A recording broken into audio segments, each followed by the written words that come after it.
ಈಗ ಮುಂದೆ ಶ್ರೀಯುತ ಸೂರ್ಯಪ್ರಕಾಶ್ ಪಂಡಿತ್ ಅವರಿಂದ ನುಡಿನಮನ. ಶ್ರೀಯುತ ಸೂರ್ಯಪ್ರಕಾಶ್ ಪಂಡಿತ್ ಅವರು ಪತ್ರಕರ್ತರು ಮತ್ತು ಅಭಿಜ್ಞಾನ ಎಂಬ ಪ್ರಕಾಶನ ಸಂಸ್ಥೆಯ ಸಂಸ್ಥಾಪಕರು. ಇವರ ಸಂಸ್ಥೆಯಿಂದ ಉತ್ತಮ ಪುಸ್ತಕಗಳ ಪ್ರಕಟಣೆ ಸದಾ ಆಗ್ತಾ ಇರುತ್ತೆ. ಇವತ್ತು ಕೂಡ ಪುಸ್ತಕ ಲಭ್ಯ ಇದೆ. ಹಾಗೆಯೇ ವಿಂಗ್ ಕಮಾಂಡರ್ ಸುದರ್ಶನ್ ಅವರ ಪುಸ್ತಕಗಳು ಕೂಡ ಲಭ್ಯ ಇದೆ, ಆಸಕ್ತರು ಕೊಂಡುಕೊಳ್ಬೋದು. ಸೂರ್ಯಪ್ರಕಾಶ್ ಪಂಡಿತ್ ಅವರು ಉತ್ಥಾನ, ವಿಜಯವಾಣಿ ಮುಂತಾದ ಪತ್ರಿಕೆಗಳಲ್ಲಿ ತಮ್ಮ ವೃತ್ತಿಯನ್ನು ನಡೆಸಿ ಪ್ರಸ್ತುತ ಪ್ರಜಾವಾಣಿಯ ಮುಖ್ಯ ಉಪಸಂಪಾದಕರಾಗಿ ಕಾರ್ಯನಿರ್ವಹಿಸುತ್ತಿದ್ದಾರೆ. ಇವರ ಪ್ರಮುಖ ಕೃತಿಗಳು ಜೀವನವದೊಂದು ಕಲೆ ಮತ್ತು ಭಾರತೀಯ ಪ್ರಜ್ಞಾವಾಹಿನಿ ಆನಂದ ಕುಮಾರಸ್ವಾಮಿ ಇವರ ಇತ್ತೀಚಿನ ಕೃತಿಗಳು. ಇವರಿಗೆ ಕಲೆ, ವಿಜ್ಞಾನ, ಸಾಹಿತ್ಯ, ತತ್ವಶಾಸ್ತ್ರ ಇದರಲ್ಲಿ ಆಳವಾದ ಆಸಕ್ತಿ ಮತ್ತು ಬಹಳ ಆಳವಾದ ಪ್ರಬುದ್ಧವಾದ ಓದುಗರು. ಇವರು ತಮ್ಮ ನುಡಿನಮನವನ್ನು ಸಲ್ಲಿಸಬೇಕಾಗಿ ವಿನಂತಿ.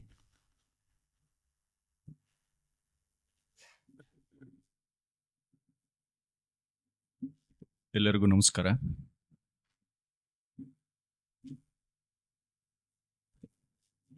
ಶ್ರೀಯುತ ಎಸ್.ಎಲ್. ಭೈರಪ್ಪನವರ ಸ್ಮರಣಾರ್ಥ ನಡೀತಾ ಇರುವಂಥ ಈ ಕಾರ್ಯಕ್ರಮದಲ್ಲಿ ಭಾಗವಹಿಸೋದಕ್ಕೆ ಸ್ನೇಹಿತರಾದ ಗುರುದತ್ ಮತ್ತು ಶಶಾಂಕ್ ಇವರೆಲ್ಲ ಮೊದಲಿಗೆ ಹೇಳಿದಾಗ ಒಂದು ಕರ್ತವ್ಯ ಬುದ್ಧಿಯಿಂದ ನಾನು ಮಾತಾಡಬೇಕಾಗಿದೆ ಅನ್ನುವಂಥ ನೆಲೆಯಲ್ಲಿ ನಿಮ್ಮ ಮುಂದೆ ಇವತ್ತು ನಿಂತಿದ್ದೀನಿ. ನಾನು ಭೈರಪ್ಪನವರ ಯಾವುದೇ ಸಾಹಿತ್ಯ ಕೃತಿಗಳು ಇದ್ರ ಬಗ್ಗೆ ನಾನು ಮಾತಾಡೋಕ್ಕೆ ಹೋಗೋದಿಲ್ಲ. ವೈಯಕ್ತಿಕ ನೆಲೆಯಲ್ಲಿ ನನಗೆ ಭೈರಪ್ಪನವರು ಹೇಗೆ ಕಂಡಿದ್ದಾರೆ ಇದ್ರ ಬಗ್ಗೆ ಒಂದಷ್ಟು ನನ್ನ ನೆನಪುಗಳನ್ನು ನಿಮ್ಮ ಜೊತೆ ಹಂಚ್ಕೊಳ್ಳೋದಷ್ಟೇ ಇವತ್ತಿನ ನನ್ನ ಉದ್ದೇಶ. ಯಾಕೆ ಅಂತ ಹೇಳಿದ್ರೆ ಭೈರಪ್ಪನವರ ಒಡನಾಟ ಸಿಕ್ಕ ಭಾಗ್ಯಶಾಲಿಗಳಲ್ಲಿ ನಾನು ಕೂಡ ಒಬ್ಬ. ಸುಮಾರು 25-30 ವರ್ಷಗಳ ಬಹಳ ನಿಕಟವಾದಂಥ ಬಾಂಧವ್ಯ, ಒಡನಾಟ ಅವ್ರ ಜೊತೆ ಇತ್ತು ನನಗೆ. ನಮ್ಮನ್ನೆಲ್ಲ ಒಂದು ರೀತಿ ರೂಪಿಸಿದ ವ್ಯಕ್ತಿಗಳಲ್ಲಿ ಅವರು ಕೂಡ ಒಬ್ಬರು. ಹೀಗಾಗಿ ಒಂದು ಕರ್ತವ್ಯ ಬುದ್ಧಿ ನನಗೆ ಇದ್ದೇ ಇದೆ, ಒಂದು ಕೃತಜ್ಞತೆ. ಮಧ್ಯೆ ಮಾತಾಡ್ತಾ ಭೈರಪ್ಪನವ್ರ ಬಗ್ಗೆ ಏನಾದರೂ ಹೇಳಬೇಕಾದ್ರೆ ಒಂದು ವೀಕ್ನೆಸ್ ಇದೆ. ಕೆಲವು ವ್ಯಕ್ತಿಗಳ ಬಗ್ಗೆ ನನ್ನ ಸ್ನೇಹಿತರಿಗೆ ಗೊತ್ತು, ಮಾತಾಡಬೇಕಾದ್ರೆ ಅವ್ರದ್ದೇ ಧ್ವನಿಯಾಗಿ ಬರೋವಂಥ ಸಾಧ್ಯತೆ ಇರುತ್ತೆ. ರಾಮಸ್ವಾಮಿಗಳು, ನನ್ನ ಗುರುಗಳಾದ ರಾಮಚಂದ್ರಾಯರು, ಈ ಥರ ಭೈರಪ್ಪನವ್ರ ಬಗ್ಗೆ ಮಾತಾಡ್ತಾ ಒಂದೊಂದ್ಸಲಿ ಧ್ವನಿ ಮಾರ್ಪಾಡು ಆಗತ್ತೆ. ಅದನ್ನು ಅನ್ಯಥಾ ಭಾವಿಸಬಾರ್ದು. ಮತ್ತು ಮಾತಿನ ಉದ್ದಕ್ಕೂ ನನ್ನ ವೈಯಕ್ತಿಕ ಪ್ರಸಂಗಗಳೇ ಬರುತ್ತೆ ಕೂಡ. ನಾನು ಮಾತಾಡ್ತಿರೋದೇ ವೈಯಕ್ತಿಕ ನೆಲೆಯಲ್ಲಿ, ಅದಕ್ಕೂ ಯಾರೂ ಅನ್ಯಥಾ ಭಾವಿಸಬಾರ್ದು. ಒಂದು ಸಾಹಿತ್ಯದ ಸಂದರ್ಭದಲ್ಲಿ ಅಥವಾ ಸಾಮಾಜಿಕವಾಗಿ ಹೇಳಬೇಕಾದ್ರೆ ಒಂದು ಯುಗಾಂತ್ಯ ಅನ್ನುವಂಥ ಶಬ್ದಗಳನ್ನು ನಾವು ಬಳಸ್ತೀವಿ. ನಾನೊಬ್ಬ ಪತ್ರಕರ್ತ ಆಗಿರೋದರಿಂದ ಸಾಕಷ್ಟು ಸಂದರ್ಭದಲ್ಲಿ ಈ ಶಬ್ದವನ್ನು ನಾವು ಪ್ರಯೋಗ ಮಾಡ್ತಾನೆ ಇರ್ತೀವಿ. ಯಾರಾದರೂ ಸಮಾಜದಲ್ಲಿ ಗಣ್ಯರು, ದೊಡ್ಡವರು ತೀರ್ಕೊಂಡಾಗ ಯುಗಾಂತ್ಯವಾಯಿತು ಅಂಥೇಳಿ ಹೆಚ್ಚಿನ ಸಂದರ್ಭಗಳಲ್ಲಿ ಅದೊಂದು ಕ್ಲೀಶೆ ಆಗಿಬಿಟ್ಟಿರುತ್ತೆ. ಆದರೆ ಕನ್ನಡದ ಸಂದರ್ಭದಲ್ಲಿ, ಅದರಲ್ಲೂ ಸಾಹಿತ್ಯದ ಸಂದರ್ಭದಲ್ಲಿ ಒಂದು ಯುಗಾಂತ್ಯ ಅಂತ ಹೇಳ್ಬೋದಾದಂಥ ಒಂದು ವ್ಯಕ್ತಿತ್ವವನ್ನು ದಕ್ಕಿಸ್ಕೊಂಡಿದ್ದಂಥವರು ಒಬ್ಬ ಬರಹಗಾರರಾಗಿ ಅದು ಭೈರಪ್ಪನವರು. ಅದರಲ್ಲಿ ಏನು ಅನುಮಾನವೇ ಇಲ್ಲ ಅಂಥೇಳಿ. ಯಾಕೆ ಅಂತ ಹೇಳಿದ್ರೆ ಈ ಮಟ್ಟದ ಓದುಗರನ್ನು ಪಡೆದಂಥ ಒಬ್ಬ ಲೇಖಕನನ್ನು ನೋಡುವಂಥದ್ದು ಭಾಳ ಕಷ್ಟ. ಆ ರೀತಿಯ ಒಂದು ಅಪಾರ ಓದುಗರನ್ನು ಸೃಷ್ಟಿ ಮಾಡಿಕೊಂಡಿದ್ದಂಥವರು ಭೈರಪ್ಪನವರು. ಬಹಳ ಒಂದು ವಿಶೇಷವಾದಂಥ ಒಂದು ಶಕ್ತಿ ಅದು. ಎಷ್ಟು ಜನ, ಎಲ್ಲರೂ, ಯಾರೋ ಸಾಹಿತ್ಯದ ವಿದ್ಯಾರ್ಥಿಗಳು ಓದಿಕೊಂಡಂಥವ್ರು ಅಂತಲ್ಲ, ಯಾರೋ ಒಬ್ಬ ಆಟೋ ಡ್ರೈವರ್ ನನಗೆ ಎಷ್ಟೋ ಸಲ ಸಿಕ್ಕಿದ್ದಾರೆ. ಆಟೋ ಡ್ರೈವರ್ಗಳಿಂದ ಮೊದಲುಗೊಂಡು ಸಾಮಾನ್ಯ ಜನ ಅಂತ ನಾವೇನು ಹೇಳ್ತೀವಿ, ಅವರೆಲ್ಲರಿಗೂ ಕೂಡ ಓದಿನ ಹುಚ್ಚನ್ನು ಹಿಡಿಸಿದಂಥವರು ಭೈರಪ್ಪನವರು. ಇನ್ನೊಬ್ಬ ಲೇಖಕ ಈ ರೀತಿ ಮತ್ತೆ ನಮ್ಮ ಸಮಾಜದಲ್ಲಿ ಕಾಣಿಸ್ಕೊಳ್ತಾನ ಅನ್ನುವಂಥ ರೀತಿಯಲ್ಲಿ ಒಬ್ಬ ಓದುಗ ವಲಯವನ್ನು ಸೃಷ್ಟಿ ಮಾಡಿದಂಥ ಒಂದು ಅಪೂರ್ವ ಶಕ್ತಿ ಇದ್ದಂಥವರು ಭೈರಪ್ಪನವರು ಅಂತ. ಹಾಗಾಗಿ ನಿಜವಾದ ಅರ್ಥದಲ್ಲಿ ಭೈರಪ್ಪನವರು ಭೌತಿಕವಾಗಿ ಕಣ್ಮರೆಯಾದಾಗ ಆ ಯುಗಾಂತ್ಯ ಅನ್ನುವಂಥ ಶಬ್ದ ಇದೆಯಲ್ಲ, ಅದು ಅವರಿಗೆ ಚೆನ್ನಾಗಿ ಒಪ್ಪುವಂಥ ಒಂದು ಪ್ರತಿಮೆಯಾಗಿ, ಒಂದು ರೂಪಕವಾಗಿ ನಿಲ್ಲುವಂಥ ಒಂದು ಶಬ್ದ ಅಂಥೇಳಿ ನನಗೆ ಅನ್ನಿಸ್ತದು. ಈಗಲೂ ಕೂಡ ಅಲ್ಲಿ ಟೀ ಕುಡಿಯೋದಕ್ಕೆ ಹೊರಗಡೆ ಹೋಗಿದ್ದಾಗ ನೋಡ್ತಿದ್ದೆ, ಪ್ರಶಾಂತ್ ಎಲ್ರಿಗೂ ಪ್ರಶಾಂತ್ ಗೊತ್ತಿರ್ತಾರೆ, ಫೇಸ್ಬುಕ್ಕಲ್ಲಿ ಇದರಲ್ಲೆಲ್ಲ ಭಾಳ ಆ್ಯಕ್ಟಿವ್ ಆಗಿರುವಂಥವ್ರು. ಅವ್ರು ದೂರದ ಮಂಗಳೂರಿಂದ ಬಂದಿದ್ದಾರೆ. ಇನ್ನೊಬ್ಬರು ಮಲ್ಲಿಕಾರ್ಜುನ್ ಅಂತ ಹೇಳಿ ಪರಿಚಯ ಮಾಡ್ಕೊಡ್ತೀವಿ, ಬಳ್ಳಾರಿಯಿಂದ ಬಂದಿದ್ದಾರೆ. ಇದೊಂದು ಕಾರ್ಯಕ್ರಮದಲ್ಲಿ ಭಾಗವಹಿಸಬೇಕು ಅಂಥೇಳಿ, ಇದು ಸಾರ್ವಜನಿಕವಾಗಿ ಈ ಕಾರ್ಯಕ್ರಮದ ಬಗ್ಗೆ ಗೊತ್ತಿದ್ದಿದ್ರೆ ಇನ್ನೂ ಹಲವರು ಹತ್ರ ಬರ್ತಿದ್ರೇನೋ. ಇದು ಒಬ್ಬ ಲೇಖಕ ಸೃಷ್ಟಿಸಬಹುದಾದಂಥ ಒಂದು ಕ್ರಾಂತಿ ಇದೆಯಲ್ಲ, ಅದು ಬಹಳ ಅಪೂರ್ವವಾದಂಥದ್ದು.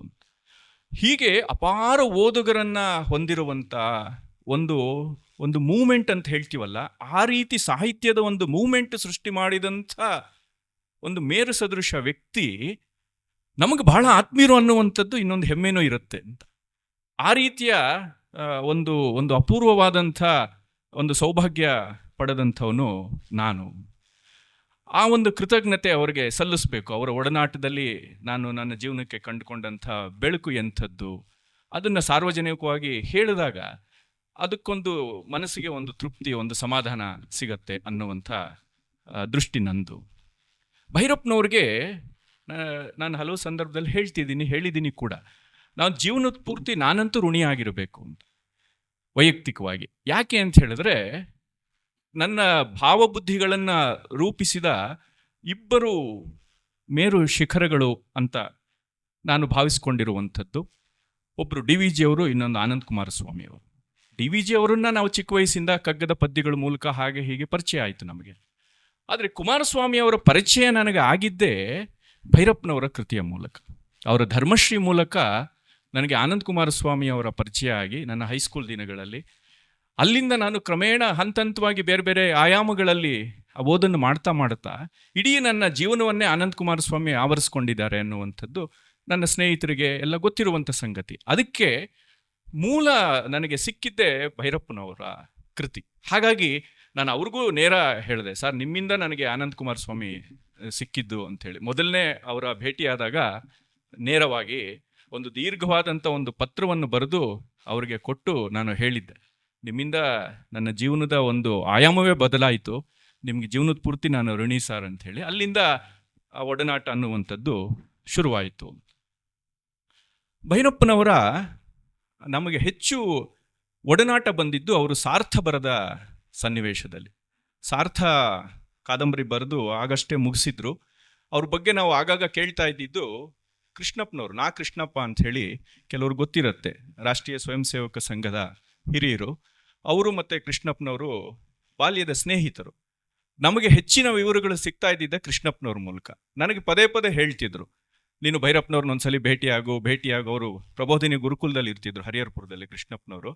ಆಗ ನೀನು ಹೋಗಿ ನೋಡು ಅವ್ರ ಪತ್ರಗಳಲ್ಲೆಲ್ಲ ಬರೆದಿದ್ದಾರೆ, ಭೈರಪ್ಪನವ್ರನ್ನ ಹೋಗಿ ನೋಡಿದ್ಯಾ, ಹೀಗೆಲ್ಲ ಕೇಳ್ತಾ ಇದ್ದು. ಆ ಸಂದರ್ಭದಲ್ಲಿ ಸಾರ್ಥ ಬಂದಾಗ ನಾವೊಂದು ಮಂಥನದಿಂದ ಅವ್ರದ್ದು ಜೊತೆ ಒಂದು ಸಂವಾದವನ್ನು ಏರ್ಪಾಟ್ ಮಾಡಿದ್ವಿ. ಮಂಥನ ಜಯನಗರದಿಂದ ಒಂದು ಸಂವಾದವನ್ನು ಏರ್ಪಾಟ್ ಮಾಡಿದ್ವಿ. ಅಲ್ಲಿಂದ ಭೈರಪ್ಪನವರ ಒಡನಾಟ, ಅವ್ರ ಮನೆಗೆ ಹೋಗುವಂಥದ್ದು. ಇಲ್ಲೇ ಅವ್ರ ಮಗ ಬಂದಿದ್ದಾರೆ, ಅವ್ರ ಹಿರಿಯ ಮಗ ಕೂಡ, ಅವ್ರ ಜೊತೆ ಕೂಡ ನಮಗೆ ಸಂಪರ್ಕ ಇತ್ತು.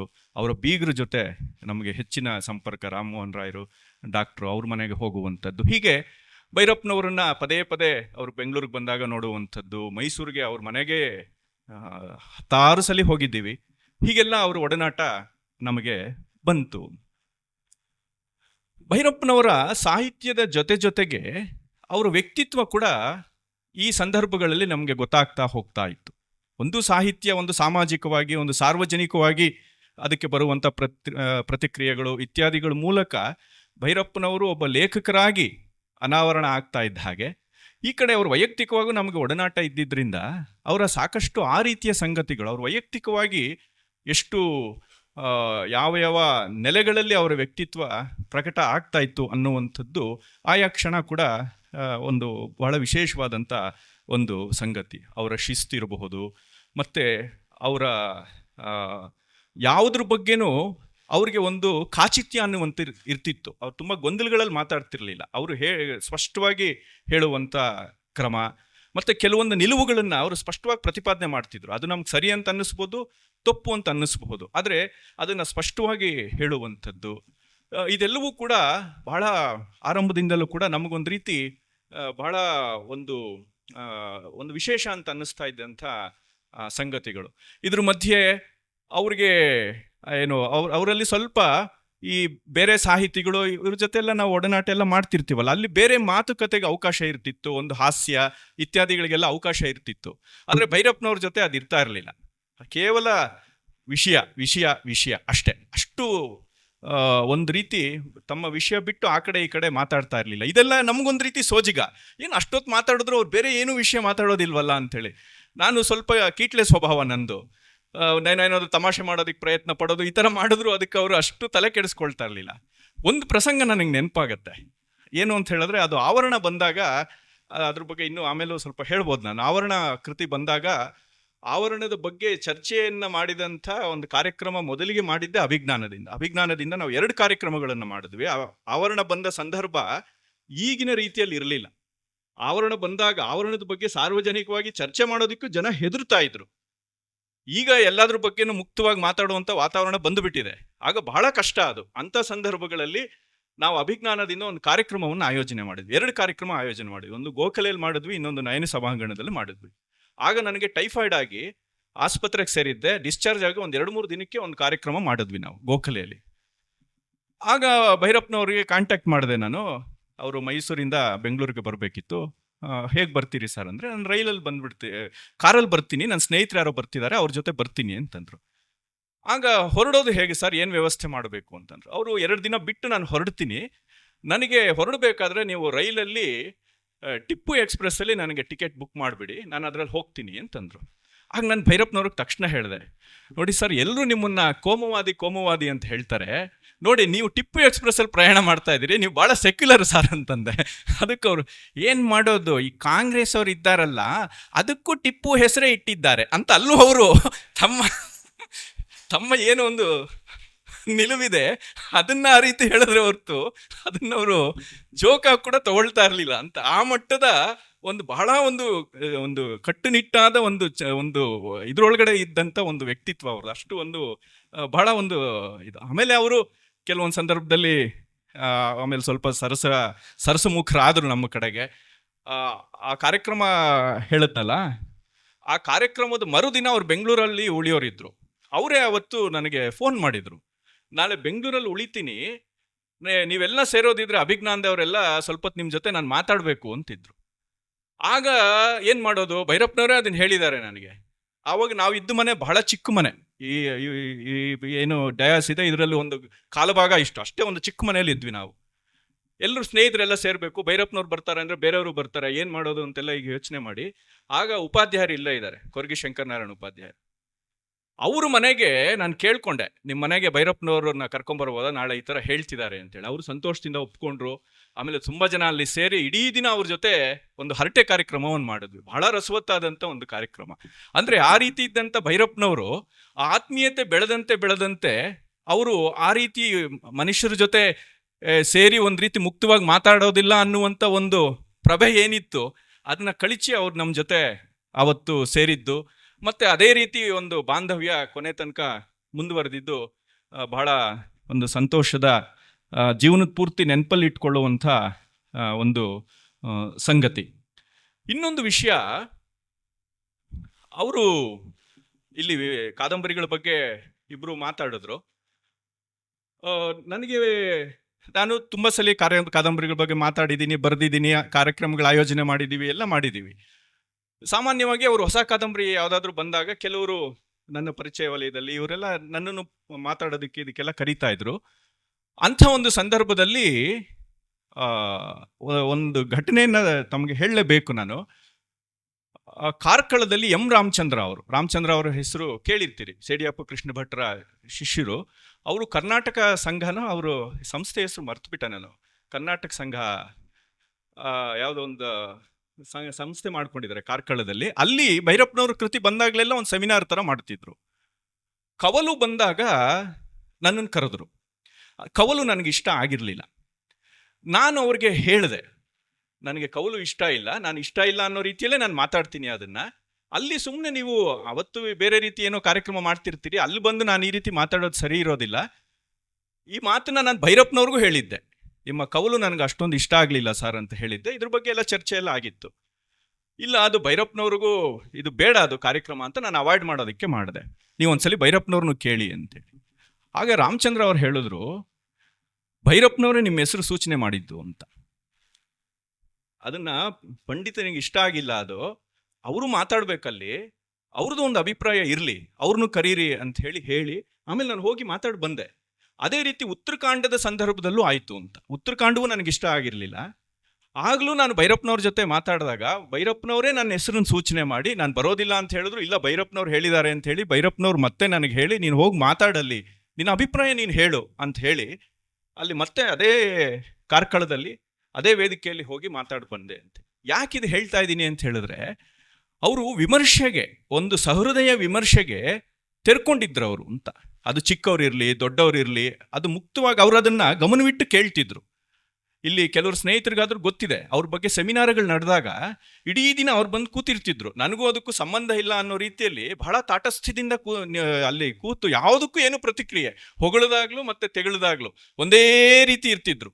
ನನಗೆ ಆ ಸಂದರ್ಭ ನೋಡಿದಾಗ್ಲೆಲ್ಲ ವಾಲ್ಮೀಕಿಗಳು ರಾಮನ ಬಗ್ಗೆ ಹೇಳುವಂಥ ಒಂದು ಸಂದರ್ಭ ಆಗತ್ತೆ. ರಾಮ ಕಾಡಿಗೆ ಹೋಗಬೇಕು ಅಂತ ವನವಾಸಕ್ಕೆ ಸಿದ್ಧ ಆದಾಗ ವಾಲ್ಮೀಕಿಗಳು ಒಂದು ಅದ್ಭುತವಾದಂಥ ಒಂದು ಮಾತನ್ನು ಹೇಳ್ತಾರೆ. ರಾಮನ ಮುಖ ಆ ಸಂದರ್ಭದಲ್ಲಿ ಹೇಗಿತ್ತು ಅಂತ ಹೇಳಿದ್ರೆ, ನಿನಗೆ ಪಟ್ಟಾಭಿಷೇಕ ಅಂತ ಹೇಳಿದಾಗ ಅವನ ಮುಖ ಹೇಗಿತ್ತೋ, ನಿನ್ನ ಕಾಡಿಗೆ ಹೋಗಬೇಕು ಅಂತ ಹೇಳಿದಾಗಲೂ ಅವನ ಮುಖ ಒಂದೇ ರೀತಿ ಇತ್ತು ಅಂತ ಹೇಳ್ತಾರೆ ವಾಲ್ಮೀಕಿಗಳು. ಹೇಗಿತ್ತು ಅಂತ ಹೇಳೋದಿಲ್ಲ. ಹಾಗೆ ಭೈರಪ್ಪನವ್ರನ್ನ ಯಾರಾದರೂ ಹೊಗಳಿದ್ರು, ಆ ಕಾದಂಬರಿ ಚೆನ್ನಾಗಿಲ್ಲ ಅಂತ ಹೇಳಿದ್ರು, ಅದು ಒಂದೇ ರೀತಿ ಕೂತ್ಕೊಳ್ತಿದ್ರು, ಏನಕ್ಕೂ ಪ್ರತಿಕ್ರಿಯೆ ಕೊಡ್ತಿರ್ಲಿಲ್ಲ ಅಂತ. ಇದು ಒಬ್ಬ ಲೇಖಕನಿಗೆ ಇರಬೇಕಾದಂಥ ಒಂದು ತಾಟಸ್ಥ್ಯ ಇದೆಯಲ್ಲ, ಅವನ ಅಂತರಂಗದಲ್ಲಿ ಏನೋ ನಡೀತಿರುತ್ತೆ. ಅದಕ್ಕೆಲ್ಲ ಬಹಿರಂಗದಲ್ಲಿ ನಾವು ಅದನ್ನು ತುಂಬ ವ್ಯಗ್ರವಾಗಿ ಪ್ರಕಟ ಮಾಡಿ ನಾವು ಅದನ್ನೇನು ಆ ರೀತಿ ಸ್ಪಂದನೆ ಮಾಡಬೇಕಾಗಿಲ್ಲ. ಈ ರೀತಿ ಒಬ್ಬ ಲೇಖಕರಾಗಿ ಭೈರಪ್ಪನವರಿಗೆ ಇದ್ದಂಥ ಆ ಒಂದು ಸಮಾಧಾನ ಇದೆಯಲ್ಲ, ಅದು ಬಹಳ ದೊಡ್ಡ ಗುಣ. ಎಂತೆಂಥ ವಿಮರ್ಶೆಗಳು ಬಂದರೂ ಕೂಡ ಆವರಣದ ನಂತರ ಅಂತೂ ನಮಗೆ ನಡೆದ ಘಟನೆಗಳೆಲ್ಲ ತುಂಬ ಜನಕ್ಕೆ ಗೊತ್ತಿದೆ. ಆದರೆ ಅವರು ಯಾವುದೇ ಸಂದರ್ಭದಲ್ಲಿ ಆ ಒಂದು ಸಮತೋಲನ ಅಂತ ಹೇಳ್ತೀವಲ್ಲ, ಅದನ್ನು ಕಳ್ಕೊಂಡು ಅವರು ಯಾವುದೇ ಒಂದು ರಿಯಾಕ್ಷನ್ಗಳು ಮಾಡ್ತಿರ್ಲಿಲ್ಲ ಅನ್ನುವಂಥದ್ದು ಕೂಡ ಬಹಳ ಒಂದು ವಿಶೇಷ. ಆದರೆ ಆಮೇಲೆ ಏನೇನೋ ಪರ ವಿರೋಧದ ರಾಜಕೀಯಗಳು ಅದೆಲ್ಲ ಗೊತ್ತಿದೆ. ಇಲ್ಲೆಲ್ಲ ಅಲ್ಲಿ ಮೆಲುಕು ಹಾಕೋದ್ರಲ್ಲಿ ಏನು ಅರ್ಥವಿಲ್ಲ. ಆದರೆ ಒಬ್ಬ ಲೇಖಕರಾಗಿ ಅವರು ಯಾವ ಒಂದು ಗಟ್ಟಿಯಾಗಿ ನಿಂತಿದ್ರು ಅನ್ನುವಂಥದ್ದು ಬಹಳ ಒಂದು ವಿಶೇಷವಾದಂಥ ಒಂದು ಗುಣ ಅಂಥೇಳಿ ನನಗೆ ಅನಿಸತ್ತೆ ಅಂತ.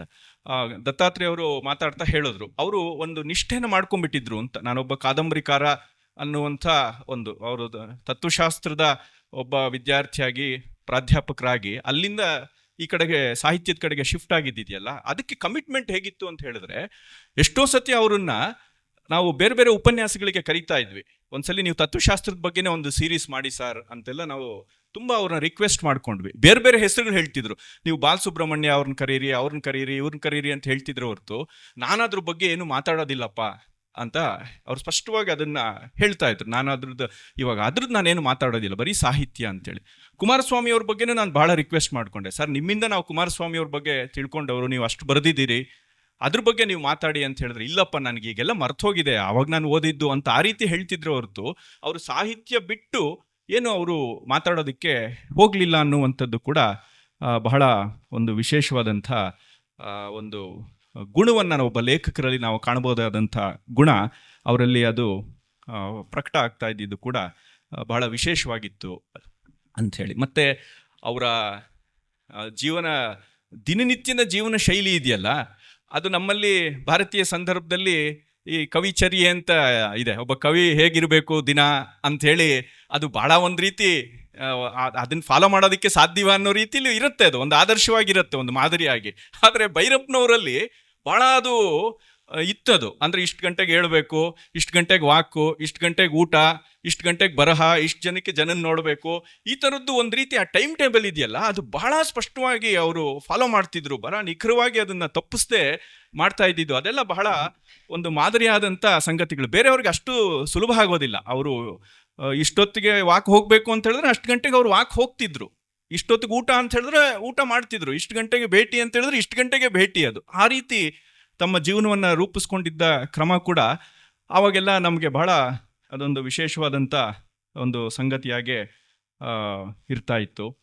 ಆಮೇಲೆ ಇನ್ನೊಂದು ಅಂತ ಹೇಳಿದ್ರೆ, ಅವರಿಗೆ ಯಾರಾದರೂ ಸುತ್ತಮುತ್ತಲ ಅವರ ಒಡನಾಟದಲ್ಲಿರುವಂಥವ್ರು ಯಾವ ಕೆಲಸವನ್ನು ಮಾಡ್ತಿದ್ದಾರೆ ಏನು ಇದೆಲ್ಲ ಗಮನಿಸಿ ಅದಕ್ಕೆ ಸ್ಪಂದಿಸುವಂಥದ್ದು ಒಂದು ವಿಶೇಷ ಒಂದು ಗುಣ ಕೂಡ ಇತ್ತು. ಅದೆಲ್ಲ ನಮಗೆ ಆ ದಿನಗಳಲ್ಲಿ ಬಹಳ ಸ್ಫೂರ್ತಿ ಕೊಡ್ತಾ ಇದ್ದಂಥ ಸಂಘಟನೆಗಳು. ಯಾವುದೋ ಒಂದು ಲೇಖನವನ್ನು ಓದಿ ಅವರು ಪ್ರತಿಕ್ರಿಯೆ ಕೊಡ್ತಾ ಇದ್ದಿದ್ದ ಕ್ರಮಗಳು ಅದೆಲ್ಲ ಇದೆಯಲ್ಲ, ಅದೆಲ್ಲ ಬಹಳ ಒಂದು ವಿಶೇಷವಾದಂಥ ಒಂದು ಶಕ್ತಿ ಕೊಡುವಂಥ ಒಂದು ರೀತಿ ಟಾನಿಕೆಗಳ ಥರ ನಮಗೆ ಕೆಲಸ ಮಾಡಿದೆ. ಈಗ ನಾನು ಒಂದೊಂದು ಘಟನೆನೋ ಆ ರೀತಿದು ಹೇಳ್ತಾ ಹೋದರೆ ಎಷ್ಟು ಹೇಳ್ಬೋದು. ಅದೆಲ್ಲ ಬಹಳ ಅವರು ಆ ಸಂದರ್ಭಗಳಲ್ಲಿ ನಮಗೆ ಬೆನ್ನು ತಟ್ಟಿ ಪ್ರೋತ್ಸಾಹ ಮಾಡಿದ್ದು ಅದೆಲ್ಲ ಬಹಳ ವಿಶೇಷವಾದಂಥ ಒಂದು ಸಂಗತಿ. ಈಗ ಇಲ್ಲಿ ಅಜ್ಜಂಪುರ ಅವರು ಇದ್ದಾರೆ, ವಾಯ್ಸ್ ಆಫ್ ಇಂಡಿಯಾ ಯೋಜನೆಯನ್ನು ಕನ್ನಡ ಅನುವಾದ ಮಾಡ್ತಿರುವಂಥದ್ದು. ಇದು ಮೊದಲಿಗೆ ಇದು ಸಿದ್ಧ ಆಗಿದ್ದು ಕೂಡ ಬಹಳ ವಿಶೇಷವಾದಂಥದ್ದು. ಆಗ ವಾಯ್ಸ್ ಆಫ್ ಇಂಡಿಯಾ ಪಬ್ಲಿಕೇಶನ್ನ ಪುಸ್ತಕಗಳನ್ನು ಫಸ್ಟು ನಾವು ಕರ್ನಾಟಕಕ್ಕೆ ಇಂಟ್ರೊಡ್ಯೂಸ್ ಮಾಡಿದಂಥವ್ರೆ ಅಭಿಜ್ಞಾನ ಮತ್ತು ನೈಮಿಷ ರಿಸರ್ಚ್ ಫೌಂಡೇಶನ್. ನಾವು ಅದನ್ನು ಪುಸ್ತಕಗಳನ್ನು ತರಿಸಿ, ಆ ಪುಸ್ತಕಗಳು ಯಾರು ಅಂಗಡಿಗಳಲ್ಲಿ ಕೂಡ ಇಟ್ಕೊಳ್ತಾ ಇರಲಿಲ್ಲ. ನಾವು ಕೆಲವೊಂದು ಅಂಗಡಿಗಳಲ್ಲಿ ಆ ಪುಸ್ತಕಗಳನ್ನು ತಗೊಂಡು ಹೋಗಿ ಆ ಬಾಕ್ಸ್ ಓಪನ್ ಮಾಡಿದ್ರೆ, ಈಗಲೂ ನನಗೆ ನೆನಪಿದೆ, ಒಂದು ಪ್ರಸಿದ್ಧವಾದಂಥ ಒಂದು ಪುಸ್ತಕದ ಅಂಗಡಿ, ಹೆಸರು ಹೇಳಕ್ಕೆ ಹೋಗೋಲ್ಲ ನಾನು, ಈಗಿಲ್ಲ ಅದು, ಪ್ರಿಸಮ್. ಏನು ಹೇಳೋದ್ರಿಂದ ಏನು ತೊಂದರೆ ಏನಿಲ್ಲ, ಈಗ ಎಲ್ರಿಗೆಲ್ಲ ಗೊತ್ತಾಗಿದೆ. ಆ ಪ್ರಿಸಮ್ ಬುಕ್ ಶಾಪ್ಗೆ ಹೋದ್ವಿ ಒಂದ್ಸಲಿ, ನಾನು ನನ್ನ ಸ್ನೇಹಿತರೆಲ್ಲ ವಾಯ್ಸ್ ಆಫ್ ಇಂಡಿಯಾ ಬುಕ್ಸ್ ತೊಗೊಂಡು ಹೋದ್ವಿ. ಅದು ಓಪನ್ ಮಾಡಿದ್ವಿ ಬಾಕ್ಸು, ಮೇಲೆ ಯಾವುದು what happen to Hindu temples, Calcutta Quran petition ಇದೆಲ್ಲ ಇತ್ತು.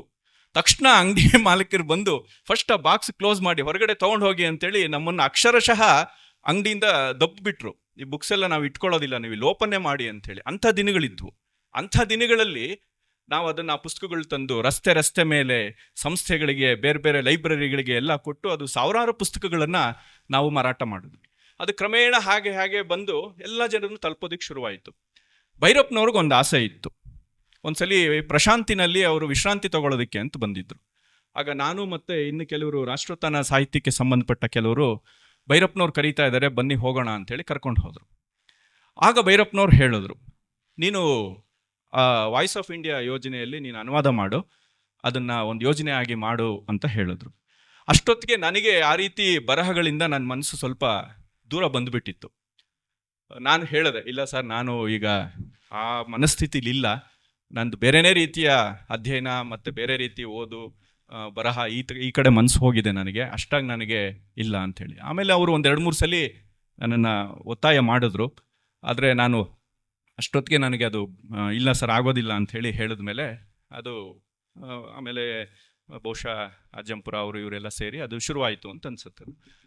ಅಂದರೆ ನಾನು ಯಾಕೆ ಹೇಳೋದಕ್ಕೆ ಹೊರಟೆ ಅಂತ ಹೇಳಿದ್ರೆ, ಇದು ವಾಯ್ಸ್ ಆಫ್ ಇಂಡಿಯಾ ಮುಂದೆ ಯಾವ ರೀತಿಯ ಒಂದು ವೈಚಾರಿಕವಾಗಿ ಇನ್ನೊಂದು ಬೇರೆನೇ ಒಂದು ಆಯಾಮವನ್ನು ಸೃಷ್ಟಿ ಮಾಡ್ಬೋದು ಅಂಥೇಳಿ ಮೊದಲು ಗ್ರಹಿಸಿದವರಲ್ಲಿ ಭೈರಪ್ಪನವರು ಪ್ರಮುಖರು ಅಂತ. ಇದನ್ನು ನಾನು ಉತ್ಥಾನದಲ್ಲಿ ರಾಮ್ ಸ್ವರೂಪು, ಎಲ್ಸ್ಟು ಮತ್ತು ಸೀತಾರಾಮ್ ಗೋಯಲ್ಲು ಇವರ ಲೇಖನಗಳು, ನವರತ್ನ ರಾಜಾರಾಮ್ ಇವರೆಲ್ಲ ಅನುವಾದಗಳು ಮಾಡ್ತಾ ಇದ್ದಿದ್ದೆಲ್ಲ ಭೈರಪ್ಪನವ್ರು ನೋಡ್ತಿದ್ರು. ನೋಡಿ ರಾಮಸ್ವಾಮಿಗಳ ಜೊತೆ, ಎಸ್ ಆರ್ ರಾಮಸ್ವಾಮಿಗಳ ಜೊತೆ ಡಿಸ್ಕಸ್ ಮಾಡಿ ಇದನ್ನೆಲ್ಲ ಒಂದು ಯೋಜನೆಯಾಗಿ ಮಾಡಿ ನಾವೊಂದು ವೈಚಾರಿಕವಾಗಿ ಯಾವ ಒಂದು ಹಿನ್ನಡೆ ಆಗ್ತಾ ಇದೆ ಅದಕ್ಕೆ ಒಂದು ಸ್ಪಷ್ಟತೆ ಕೊಡಬೇಕು ಅಂತ ಹೇಳಿದ್ರೆ ನಾವು ಈ ಯೋಜನೆಯಾಗಿ ಇದನ್ನು ತಗೊಂಡು ಮುಂದುವರಿಸಬೇಕು ಅನ್ನುವಂಥ ಒಂದು ನಿಲುವು ತಗೊಂಡು ಬಹಳ ಸಲ ಅದನ್ನು ಪ್ರಯತ್ನ ಪಟ್ಟಿದ್ದು, ಅದು ಮತ್ತೆ ಯಶಸ್ವಿಯಾಗಿದ್ದು ನಮಗೆ ಗೊತ್ತಿದೆ ಅಂಥೇಳಿ. ಹೀಗೆ ಸುತ್ತಮುತ್ತ ಜಗತ್ತಿನಲ್ಲಿ ಏನು ಆಗ್ತಾ ಇದೆ ಅನ್ನುವಂಥದ್ದು ವೈಚಾರಿಕವಾಗಿ ಗಮನಿಸಿ ಅದಕ್ಕೆ ತಕ್ಕ ರೀತಿಯಲ್ಲಿ ಜನಗಳನ್ನು ಜೋಡಿಸಿ ಅವರಿಗೆ ಸ್ಫೂರ್ತಿಯನ್ನು ಕೊಡ್ತಾ ಇದ್ದ ಕ್ರಮ ಇದೆಯಲ್ಲ ಭೈರಪ್ಪನವ್ರದ್ದು, ಅದು ಬಹಳ ಒಂದು ವಿಶೇಷವಾದಂಥ ಒಂದು ಇನ್ನೊಂದು ನಿಲುವು ಅಂಥೇಳಿ ನನಗನ್ಸುತ್ತೆ. ಅವ್ರ ಮನೆಗೆ ಯಾವಾಗಲೂ ನಾವು ಹೋಗುವಷ್ಟು ಅವರು ಸ್ವಾತಂತ್ರ್ಯವನ್ನು ನಮಗೆ ಕೊಟ್ಟಿದ್ರು. ಅದು ಬಹಳ ಒಂದು ದೊಡ್ಡ ಒಂದು ಸರ್ಟಿಫಿಕೇಟ್. ಭೈರಪ್ಪನವ್ರ ಮನೆಗೆ ನಾವು ಯಾವಾಗಲೇ ಯಾವ ಸಂದರ್ಭದಲ್ಲೂ ಹೋಗ್ಬೋದು ಅನ್ನುವಂಥದ್ದು ಒಂದು ಬಹಳ ಒಂದು ವಿಶೇಷವಾದಂಥ ಒಂದು ಭಾಗ್ಯ ಅನ್ನುವಂಥ ಒಂದು ಸಂದರ್ಭ ಅದು. ಇದು ಭೈರಪ್ಪನವರು ನಮಗೆ ಹೆಚ್ಚು ನಿಕಟ ಅಂತ ಗೊತ್ತಿದ್ದರಿಂದ ನಾನು ವಿಜಯವಾಣಿ ಪತ್ರಿಕೆ ಸೇರಿದಾಗ, ಈಗ ಪ್ರಜಾವಾಣಿಲಿದ್ದಾಗಲೂ ಇದ್ದೀನಿ, ಅಲ್ಲಿ ಏನಾದರೂ ಯಾವುದಾದ್ರೂ ಒಂದು ಸಾಹಿತ್ಯ, ಯಾವುದಾದ್ರೂ ಒಂದು ಸಾಮಾಜಿಕ ಸಮಸ್ಯೆ ಅಥವಾ ಅದಕ್ಕೆ ಸ್ಪಂದಿಸುವ ಬೇಕಾದಂಥ ಸಂದರ್ಭಗಳು ಬಂದಾಗ ಸಹಜವಾಗಿ ನನಗೆ ವಿಜಯವಾಣಿಲೂ ಹೇಳ್ತಿದ್ರು, ಪ್ರಜಾವಾಣಿಲೂ ಹೇಳ್ತಿದ್ರು, ಭೈರಪ್ಪನವ್ರನ್ನ ಕಾಂಟ್ಯಾಕ್ಟ್ ಮಾಡಿ ನಿಮಗೆ ಹತ್ತಿರ ಅಲ್ವಾ, ನೀವು ಏನಾದರೂ ಅವರಿಂದ ಒಂದು ಬೈಟ್ ತೊಗೊಳ್ಳೋದು. ಒಂದು ಸಂದರ್ಶನಗಳಂತೂ ನಾನು ಸುಮಾರು ಒಂದು 6-7 ಸಂದರ್ಶನಗಳೇ ಮಾಡಿದ್ದೀನಿ ಭೈರಪ್ಪನವ್ರದ್ದು. ವಿಜಯವಾಣಿಗೂ ಮಾಡಿದ್ದೀನಿ, ಪ್ರಜಾವಾಣಿಗೂ ಮಾಡಿದ್ದೀನಿ. ಆ ಸಂದರ್ಭಗಳಲ್ಲೆಲ್ಲ ಅವರು ಬಹಳ ಆತ್ಮೀಯವಾಗಿ ನಡ್ಕೊಳ್ತಿದ್ರು. ಆದರೆ ಕೊನೆಯಲ್ಲಿ ಪ್ರಜಾವಾಣಿಗೆ ಅವರು ಹೆಚ್ಚು ಒಂದು ರೀತಿ ಕೊಡ್ತಾ ಇರಲಿಲ್ಲ. ಅದು ಗೊತ್ತಿದೆ ಅವರಿಗೆ, ಪ್ರಜಾವಾಣಿ ಬಗ್ಗೆ ಅಷ್ಟು ಒಲವು ಇರಲಿಲ್ಲ. ಆಮೇಲೆ ಆದರೂ ಕೂಡ ಅವರು ಕೆಲವೊಂದು ಸಂದರ್ಭದಲ್ಲಿ ಕೊಟ್ಟರು. ಆಮೇಲೆ ಒಂದು ಸಲ ನನಗೆ ಹೇಳಿದ್ರು, ಇನ್ಮೇಲೆ ನಾನು ನಿನ್ನ ಪತ್ರಿಕೆ ದೃಷ್ಟಿಯಿಂದ ನನ್ನ ಜೊತೆ ಏನು ಮಾತಾಡಬೇಡ, ವೈಯಕ್ತಿಕವಾಗಿ ನೀನು ಏನಾದರೂ ಕೇಳು, ನಾನು ಸ್ಪಂದಿಸ್ತೀನಿ. ಆದರೆ ನೀನು ಪ್ರಜಾವಾಣಿಯ ಪತ್ರಕರ್ತನಾಗಿ ನೀನೇನಾದರೂ ಕೇಳಿದ್ರೆ ನಾನು ನಿನ್ನ ಜೊತೆ ಮಾತಾಡೋದಿಲ್ಲ, ಆ ವಿಷಯನ ಅಲ್ಲಿಗೆ ನಿಲ್ಲಿಸ್ಬಿಡ್ತೀನಿ, ಅದಾದಮೇಲೆ ನೀನು ಮಾತಾಡು, ನಾವು ಮಾತಾಡೋಣ ಅಂತೇಳಿ. ಆ ಥರ ಆ ಆತ್ಮೀಯತೆನ ಮತ್ತು ಇದನ್ನ ಎರಡೂ ಕೂಡ ಅವರು ಅಷ್ಟು ಸ್ಪಷ್ಟ ಮಾಡ್ಕೊಂಡಿದ್ರು. ನಾನು ಆಫೀಸಲ್ಲಿ ಹೇಳ್ತಿದ್ದೆ, ಸರ್ ಅವ್ರು ನಮಗೆ ಕೊಡೋದಿಲ್ಲ ಸರ್ ಬೈಟು ಅಂತ ಹೇಳಿದ್ರು. ಇಲ್ಲ ನಮ್ಗೆ ಕೇಳೋದು ನಮ್ಮ ಧರ್ಮ, ನೀವು ಕೇಳಿ ಅಂತೇಳಿ. ಬಟ್ ನಾನು ಪ್ರತಿ ಸಲ ಕೇಳ್ತಾ ಇದ್ದೆ. ಆದರೆ ಅವ್ರದ್ದು ಉತ್ತರಕಾಂಡ ಬಂದಾಗ ನಮ್ಗೆ 2 ಇಂಟರ್ವ್ಯೂ ಕೊಟ್ಟರು. 2 ಇಂಟರ್ವ್ಯೂನ ಪ್ರಜಾವಾಣಿಗೆ ಕೊಟ್ಟರು. ಅದನ್ನು ನಾನೇ ಮಾಡಿದೆ. ಆದರೆ ಅವರು ಪ್ರಜಾವಾಣಿ ಪತ್ರಿಕೆ ಬಗ್ಗೆ ಅವ್ರಿಗೆ 2 ರೀತಿಯ ಅಭಿಪ್ರಾಯ ಇತ್ತು. ಪ್ರಜಾವಾಣಿ ಪತ್ರಿಕೆ, ನಾನು ಪ್ರಜಾವಾಣಿನ ಓದಿದ ಮೇಲೆ ನನಗೊಂದು ನ್ಯೂಸು ಇದು ನಿಜವಾಗ್ಲೂ ನ್ಯೂಸ್ ಆಗಿದೆ ಅಂತ ನಾನು ನಂಬೋದು, ಆದರೆ ವೈಚಾರಿಕವಾಗಿ ನನಗೆ ವಿರೋಧ ಇದೆ. ಈ 2 ಕ್ಲಾರಿಟಿ ಅವ್ರಿಗಿತ್ತು.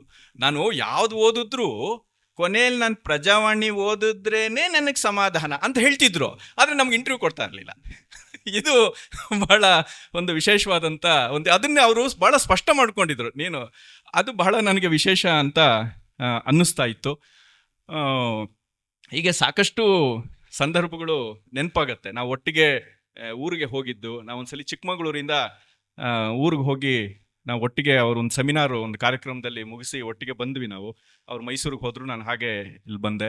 ಅಲ್ಲಿ ಇತ್ತೀಚೆಗಷ್ಟೇ ಒಂದು 2 ವರ್ಷದಿಂದ ತೀರ್ಕೊಂಡಂಥ ಮಿತ್ರ ಯಾರೋ ರಘು ಅವ್ರದ್ದು ಒಂದು ಕಾರ್ಯಕ್ರಮಕ್ಕೆ ಅಲ್ಲಿ ಕರೆದಿದ್ರು ನಮ್ಮನ್ನು. ಭೈರಪ್ಪನವರು ಬಂದಿದ್ದರು.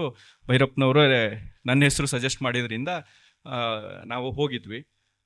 ಹೋಗಿ ಅಲ್ಲಿ ಜೊತೆಯಲ್ಲಿ ಬಂದ್ವಿ. ಆ ಸಂದರ್ಭದಲ್ಲೆಲ್ಲ ಅವರ ಒಡನಾಟದ ಎಷ್ಟೋ ಮಾತುಗಳು ಇದೆಲ್ಲ ನೆನಪಾಗತ್ತೆ. ಒಟ್ಟಿನಲ್ಲಿ ನಾವು ಒಂದು ವ್ಯಕ್ತಿತ್ವವನ್ನು ರೂಪಿಸ್ಕೊಳ್ಳೋದಕ್ಕೆ 2 ವಿಧಾನ. ಒಂದು ಅವರ ಕೃತಿಗಳು, ಒಬ್ಬ ಕೃತಿಕಾರ, ಒಬ್ಬ ಲೇಖಕ ಸಮಾಜಕ್ಕೆ ಕೊಟ್ಟಂಥ ಕೃತಿಗಳ ಮೂಲಕ ಒಂದು ಜೀವನವನ್ನು ರೂಪಿಸ್ಕೊಳ್ಳುವಂಥದ್ದು. ಇವತ್ತು ಮಾತನಾಡಿದವರು ಕೂಡ ಬಹಳ ಜನ ಹೇಳಿದ್ರು ಅದು. ಇಲ್ಲ, ನಂದು 5 ನಿಮಿಷದೊಳಗಡೆ ಮುಗಿಸ್ಬಿಡ್ತೀನಿ. ನನ್ನ ಜೀವನವನ್ನು ರೂಪಿಸಿದ್ರು ಒಬ್ಬ ಬರಹಗಾರನಾಗಿ ಅಂತ ಹೇಳುವಂಥದ್ದು. ಇದು ಒಂದು ಕ್ರಮ. 2ನೇದು ಅವರ ನೇರ ವ್ಯಕ್ತಿತ್ವ, ಅದರಿಂದ ನಾವು ಜೀವನವನ್ನು ರೂಪಿಸ್ಕೊಳ್ಳುವಂಥದ್ದು. ಈ 2 ರೀತಿಯಲ್ಲಿ ಒಂದು ಭಾಗ್ಯ ಪಡೆದಂಥ ಒಂದು ವಿಶೇಷ ಒಂದು ಅವಕಾಶ ನನಗೆ ಒದಗಿತು. ಆ ರೀತಿ ಆ ಅವಕಾಶವನ್ನು ಒದಗಿಸಿದ ದೊಡ್ಡತನ ಭೈರಪ್ಪನವ್ರದ್ದು. ನಾವೆಲ್ಲ ಬಹಳ ಅವ್ರ ಹತ್ರ ಹೋದಾಗ 25-30 ವರ್ಷ ಅಂತ ಹೇಳಿದ್ರೆ ನಾವು ಎಷ್ಟು ಚಿಕ್ಕವರು, ಎಲ್ಲಾದ್ರ ದೃಷ್ಟಿಯಿಂದನೂ ಚಿಕ್ಕವರು. ಆದರೆ ನಮ್ಮನ್ನು ಅವರು ಅಷ್ಟು ಆತ್ಮೀಯತೆಯಿಂದ, ಪ್ರೀತಿಯಿಂದ ಕಂಡಿದ್ದು. ಅವರು ವೈಯಕ್ತಿಕವಾಗಿ ತುಂಬ ವಿಷಯಗಳು ಯಾರ ಬಗ್ಗೆನೂ ಕೇಳ್ತಾ ಇರಲಿಲ್ಲ. ಒಂದು ದಿವಸ ಅಂತೂ ನನ್ನ ವೈಯಕ್ತಿಕ ವಿಷಯಗಳೆಲ್ಲ ತಿಳ್ಕೊಂಡು, ನನಗೆ ಎಷ್ಟು ಸಂಬಳ ಬರ್ತಾ ಇದೆ, ನನಗೆ ಎಷ್ಟು ಖರ್ಚು, ಇಷ್ಟೆಲ್ಲ ಆಗತ್ತಾ, ನಾನು ಯಾರ ಜೊತೆ ಆದರೂ ಮಾತಾಡಲ್ಲ, ನಿನಗೆ ಸಂಬಳ ಜಾಸ್ತಿ ಮಾಡಿಸೋದಕ್ಕೆ, ಇದೆಲ್ಲ ಹೇಳಿದ್ರು.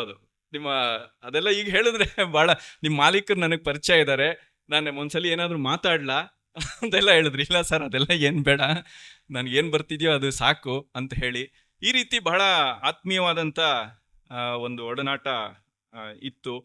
ಅವರು ನಮ್ಮನ್ನು ಹಾಗೆ ವಯಸ್ಸು, ನಮ್ಮ ತಿಳುವಳಿಕೆ, ಈ ರೀತಿಯ ಒಂದು ಅಂತರವನ್ನು ಗಮನಿಸದೆ ನಮ್ಮನ್ನು ಆ ರೀತಿ ಒಂದು ಹತ್ತಿರಕ್ಕೆ ತಗೊಂಡು ನಮ್ಮನ್ನು ರೂಪಿಸಿದ ಕ್ರಮ ಇದೆಯಲ್ಲ, ಅದು ಬಹಳ ಒಂದು ವಿಶೇಷ ಅಂತ. ಹಾಗಂತೇಳಿ ಅವರ ಕೃತಿಗಳ ಬಗ್ಗೆ ಆಗಲಿ ಅಥವಾ ಅವ್ರ ಕೆಲವೊಂದು ನಿಲುವುಗಳ ಬಗ್ಗೆ ಆಗಲಿ ನಮಗೆಲ್ಲವೂ ಒಪ್ಪಿಗೆ ಇತ್ತು ಅಂತೇನಿಲ್ಲ. ನಾನು ಮುಕ್ತವಾಗಿ ಅವ್ರ ಜೊತೆ ಮಾತಾಡ್ತಿದ್ದೆ ಅದ್ರ ಬಗ್ಗೆ ಎಲ್ಲ. ನಾನು ಬರೆದೂ ಇದ್ದೀನಿ. ಉತ್ತರಾಖಂಡ ಬಂದಾಗ ಉತ್ತರಾಖಂಡದ ಸಾಕಷ್ಟು ಸಮಸ್ಯೆಗಳ ಬಗ್ಗೆ ನಾನು ಬರೆದಿದ್ದೆ ಅದು. ಆದರೆ ಆ ಕಾರಣದಿಂದ ಅವ್ರು ಯಾವತ್ತೂ ದೂರ ಮಾಡಲಿಲ್ಲ. ಅದು ಬಹಳ ಒಂದು ವಿಶೇಷವಾದಂಥ ಒಂದು ಗುಣ ಅವ್ರದ್ದು. ಅದು ಬಹಳ ಕಷ್ಟ. ಅದು ಯಾರಾದರೂ ನಮ್ಮನ್ನು ಕ್ರಿಟಿಕಲ್ ಆಗಿ ನೋಡ್ತಿದ್ದಾರೆ ಅಂತ ಹೇಳಿದಾಗಲೂ ಕೂಡ ನಮ್ಮನ್ನು ಬಹಳ ಹತ್ತಿರದಿಂದ ಆತ್ಮೀಯವಾಗಿ ತಗೊಂಡು ನಮ್ಮ ಜೊತೆ ವ್ಯವಹಾರ ಮಾಡೋದಿದೆಯಲ್ಲ, ಅದು ಕೆಲವ್ರಿಗಷ್ಟೇ ಸಾಧ್ಯ ಆಗುವಂಥ ಒಂದು ತಪಸ್ಸಿಗೆ ಮಾತ್ರ ಸಾಧ್ಯ ಆಗುವಂಥ ಕೆಲಸ ಅದು. ಆ ರೀತಿಯ ಒಂದು ನಿಲುವು ತಗೊಳ್ಳುವಂಥದ್ದು ಅದು ಭೈರಪ್ಪನವ್ರಿಗೆ ಇತ್ತು ಅಂಥೇಳಿ. ಹಾಗಾಗಿ ಜೀವನದಲ್ಲಿ ನನಗೆ ಸಾಮಾಜಿಕ ಜೀವನ ಕೊಟ್ಟಂಥ ಹಲವು ಸೌಭಾಗ್ಯಗಳು ಅಂಥೇಳಿ ನಾನು ಪದೇ ಪದೇ ಸ್ಮರಣೆ ಮಾಡ್ಕೊಳ್ತಾ ಇರ್ತೀನಿ. ಹಲವರು ಎಂತೆಂಥ ವ್ಯಕ್ತಿಗಳು ನನಗೆ ಆತ್ಮೀಯವಾಗಿ ನನಗೆ ನಡ್ಕೊಂಡ್ರು ನನ್ನ ಜೊತೆ. ನನ್ನ ಜೀವನವನ್ನು ರೂಪಿಸೋದಕ್ಕೆ ಅವರು ನೇರವಾಗಿ ಭಾಗಿಯಾದರು. ನಮ್ಮ ಗುರುಗಳು ಎಸ್ ಕೆ ರಾಮಚಂದ್ರಾಯರು, ರಂಗನಾಥ ಶರ್ಮರು, ಶೇಷಾಚಲ ಶರ್ಮರು, ಎಲ್ ಎಸ್ ಶೇಷಗಿರಿರಾಯರು, ಈ ಥರ ಒಬ್ಬೊಬ್ಬರ ಹೆಸರು ನಾನು ಹೇಳ್ತಾ ಹೋಗ್ಬೋದು. ಹಾಗೆ ಭೈರಪ್ಪನವರು ಕೂಡ ಖಂಡಿತವಾಗ್ಲೂ ಕೂಡ ಜೀವನದಲ್ಲಿ ಪ್ರತಿ ದಿನವೂ ಮರಿಬಾರ್ದಂಥ ಕೆಲವೊಂದು ವ್ಯಕ್ತಿಗಳನ್ನ ನಾವು ಯಾವುದೋ ಅವ್ರ ಹೆಸರು ನಾವು ಯಾರ ಜೊತೆನೂ ಹೇಳದೇ ಇರ್ಬೋದು, ಆದರೆ ಅಂತರಂಗದಲ್ಲಿ ಆ ಒಂದು ಕಾವು ಅದೊಂದು ಬೆಳಕಾಗಿ ನಮ್ಮ ಜೀವನಕ್ಕೆ ಸದಾ ಒಂದು ದಾರಿಯನ್ನು ಮಾಡಿಕೊಡ್ತಾ ಇರುತ್ತೆ. ಆ ರೀತಿ ವ್ಯಕ್ತಿಗಳಲ್ಲಿ ಭೈರಪ್ಪನವರು ಒಬ್ಬರು. ಅಂಥವರ ಒಂದು ಸ್ಮರಣೆಯಲ್ಲಿ ಅವರ ಒಡನಾಟದ ಬಗ್ಗೆ ಒಂದಷ್ಟು ವಿಷಯಗಳನ್ನು ಮೆಲುಕು ಹಾಕ್ತಾ, ಅದ್ರ ಮೂಲಕ ಇನ್ನೊಂದಷ್ಟು ನನ್ನ ಜೀವನಕ್ಕೆ ಒಂದು ಚೈತನ್ಯವನ್ನು ಕಂಡುಕೊಳ್ಳುವಂಥ ಒಂದು ಅವಕಾಶ ಕೊಟ್ಟಿದ್ದಕ್ಕಾಗಿ ನಾನು ಸಂಬಂಧಪಟ್ಟ ಎಲ್ಲರಿಗೆ, ಸ್ನೇಹಿತರಿಗೆ ನಮಸ್ಕಾರಗಳನ್ನು ತಿಳಿಸ್ತಾ ನನ್ನ ಮಾತನ್ನು ಮುಗಿಸ್ತಾ ಇದ್ದೀನಿ. ನಮಸ್ಕಾರ.